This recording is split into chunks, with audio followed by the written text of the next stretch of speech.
Die kruisdood was hy nie werd nie, nogtans gekruisig as koning van die Jood, en vir 30 sikkels silwer verkoop. Hy was nie werd om gedood te word nie, nogtans het hy opgestaan, opgevaar, na sy Vader, wat in die hemel troon. Hy sit nou aan die regterhand van God, waar hy dag en nag bid en pleit vir vergifnis van ons sondes by die Vader. Hy het die mens nie wees agtergelaat nie.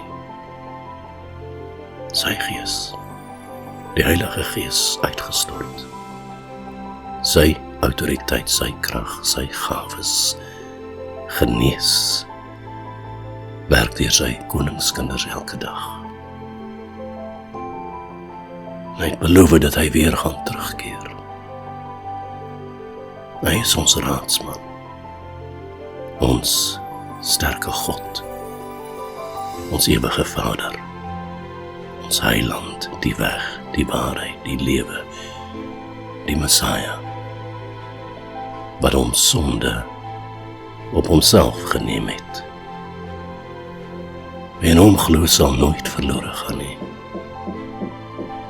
Deur sy woord vlug Satan weg in 7 paaie.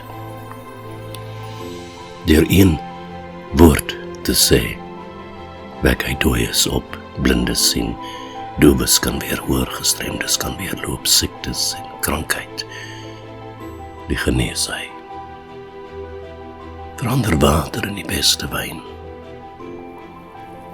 Daar is niemand soos hy.